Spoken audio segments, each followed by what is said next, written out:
सिद्धि की शादी के बाद वो ससुराल चली जाती है। पीछे रह जाती है भाभी रानी।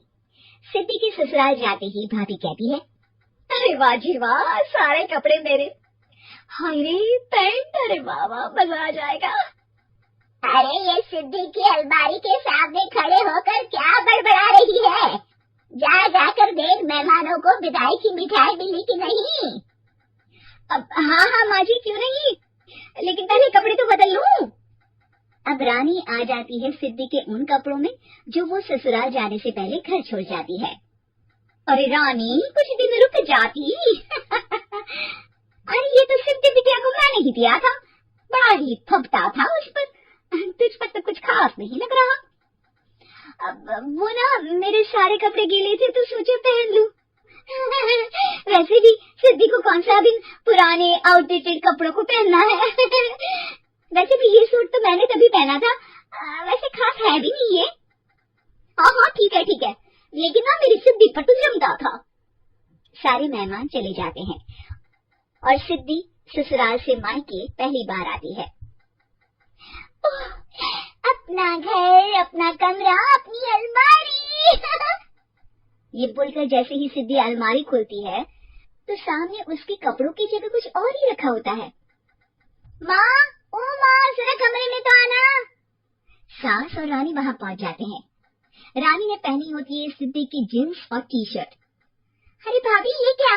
ये तो मेरी बड़ी ही महंगी टी शर्ट है, इसे आपने घर में क्यों पहनी है?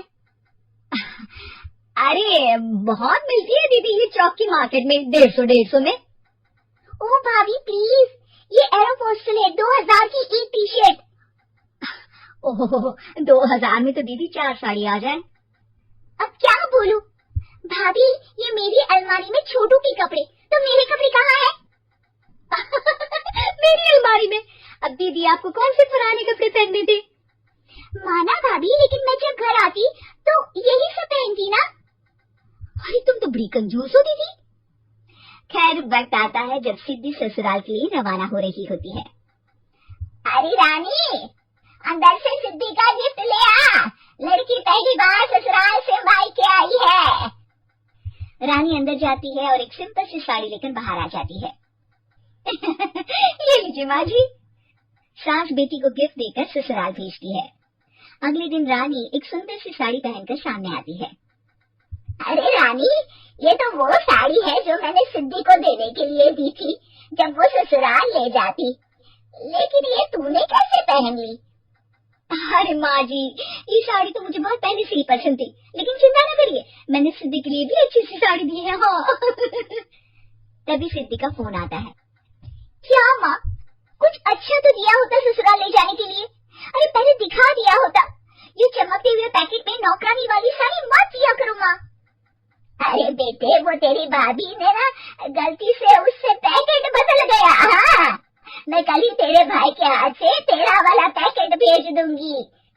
अरे रहने दो माँ, आई एम श्योर भाभी ने अभी वही साड़ी पहनी होगी जो तुमने मेरे लिए रखी थी। तुम तो समझ नहीं पाई उनको। खैर छोड़ो, मैं ज्यादा बोलती अच्छी नहीं लगती, रहने दो, आपको उन्हीं के साथ रहना है, फिर बात करेंगे। सास को रानी पर गुस्सा आ जाता है। वो उसके कमरे में जाती है जहाँ वो शादी का एल्बम देख रही होती है। रानी, मार्केट जाकर एक ऐसी ही साड़ी लेकर आ, कल प्रतीक जाकर सिद्धि के घर दे आएगा। अरे क्यों माँ जी, कितनी साड़ी देनी है दीदी को, यहाँ कोई सेल लगी है क्या? अरे चुप कर, मेरे बेटी के हिस्से की साड़ी खुद पहन ली, अब ज्यादा ज्ञान बांट रही है। एक दिन सिद्धि का फोन आता है। माँ, मेरी सास ने आप सबको खाने पर बुलाया है। सारे लोग सिद्धि के ससुराल पहुँचते हैं। खाना खाकर वो लोग निकल रहे होते हैं कि सिद्धि की सास सभी को गिफ्ट देती है। अरे बहन जी, बेटी के घर का खाना खा लिया, यही बहुत है जो आप ऊपर से गिफ्ट भी दे रही है। अरे बहन जी, आप भी कहाँ इन बातों पर विश्वास कर रही हैं। सास सभी को गिफ्ट देती है, लेकिन रानी को जो साड़ी देती है वो अजीब सी हरे रंग की, लाल रंग की बड़ी छाप वाली होती है। अरे छी, ये कौन पहनेगा? सासू माँ को तो जरी वाली इतनी सुंदर, और मेरे लिए ये नौकरानी वाली। अरे भाभी, दरअसल मैं जब भी घर आती थी आप वापसी में ऐसी ही साड़ी देती थी ना, तो माँ ने सोचा कि आपको आपकी पसंद की ही साड़ी क्यों ना दी जाए। बेचारी रानी, बोलती भी तो क्या। सिद्धि और सास रानी का चेहरा देखकर हंसने लगती है तो रानी समझ जाती है कि अपने ही बिछाए जाल में वो फंस चुकी है।